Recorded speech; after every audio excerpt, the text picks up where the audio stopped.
Anda pernah dengar mungkin kisah, tapi saya ingatkan kembali. Waktu Umar radhiyallahu anhu jadi khalifah, saking takutnya dengan Allah subhanahu wa ta'ala, beliau, saudaraku, dalam hadis Bukhari dikatakan tidak pernah letakkan kepalanya di ranjang malam hari, kecuali sudah keliling Madinah cari, pastikan tidak ada lagi orang yang butuh bantuan. Kalau masih ada satu orang yang miskin, orang mengeluh, butuh bantuan, ini dia jalan sendiri, gak ada pengawalnya, jalan sendiri. Keliling, sudah tidak ada baru beliau tidur. Satu waktu pernah beliau selama 4 hari sakit, tidak keluar. Tradisi habis sholat isya keliling, bawa cambuk. Ada orang begadang pinggir jalan, ditanya, kenapa kalian begadang? Kalau tidak ada udzur syar'i dicambuk. Kata Umar mengatakan, tidurlah. Apakah kalian begadang untuk menghilangkan sholat malam dan subuh kalian berjamaah? Dibubarin semua kemungkaran, tidak boleh ada.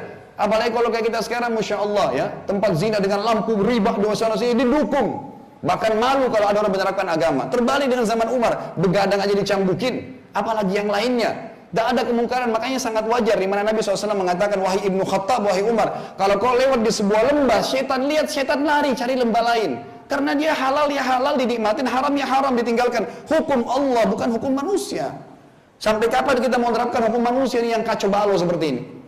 Dan terus menerus kita pelihara dan dijaga, tidak diubah, subhanallah. Umar radhiyallahu anhu 4 hari pernah sakit, saudaraku.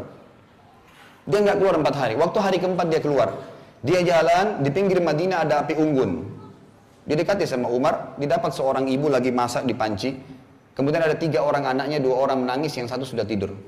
Kata Umar setelah salam, wahai amatullah. Amatullah ini bahasa Arab artinya wahai hamba Allah. Kalau laki-laki Abdullah, perempuan amatullah. Wahai amatullah, ada apa dengan kamu? Kata perempuan itu spontan bilang begini, pemimpin negara ini tidak adil kepada kami. Dia tidak tahu kalau ini Umar khalifah yang sedang datang dengan dia. Pemimpin negara tidak adil dengan kami. Kami sudah 4 hari nggak makan. Kata Umar, yang kamu masak itu apa? Itu batu saya masak. Selama 4 hari begini, supaya anak saya kira saya masak. Mereka capek nangis tidur, sudah 4 hari begitu. Dan kami ini pendatang dari luar Madinah. Umar cuma 4 hari sakit, sudah ada 1 keluarga yang tidak makan. Gimana dengan orang-orang kita 5 tahun penjabat gak mau tahu siapa yang lapar, siapa yang haus. Bagaimana tanggung jawabnya di mahsyar pada hari kiamat? Berapa lama dia mau hidup? Bukankah Fir'aun sudah dihancurkan sama Allah dan dihukum sampai hari kiamat? Sampai kekal di neraka. Tidak takutkah dengan masalah seperti ini? Karena tidak ada masalah iman, tidak ada ilmu. Bukan seorang alim, sehingga tidak ada ketakutannya kepada Allah subhanahu wa ta'ala. Lalu Umar mengatakan, baiklah ibu sebentar. Beliau pergi ke Baitul Mal, tempat penyimpanan harta. Ngambil gandum, ngambil telur, ngambil macam-macam kebutuhan, dipikul di pundaknya. Seorang sahabat Nabi yang lain, Ka'ab bin Malik radhiyallahu anhu melihat. Lalu berkata, ya Amirul Mukminin, kenapa anda pikul-pikul makanan malam hari? Biar saya bantu. Apa kata Umar? Wahai Ka'ab, apa kau berani memikul dosaku pada hari kiamat? Artinya kalau kau berani pikul ini, kau akan tanggung dosaku hari kiamat. Karena ini tanggung jawabku.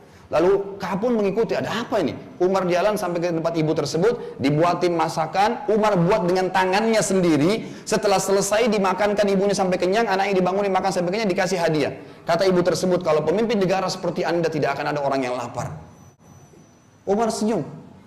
Ka'ab dekati ibu tersebut berkata, wahai amatullah, kau tahu tadi siapa yang buatin kamu makanan, yang ambilin kamu makanan ke Baitul Mal, saya ikutin. Dia bilang tidak. Itulah Amir Mukminin Umar bin Khattab. Ibu itu datang menangis mengatakan, maafin saya Amir Mukminin. Kata Umar, tidak, kau punya hak untuk itu.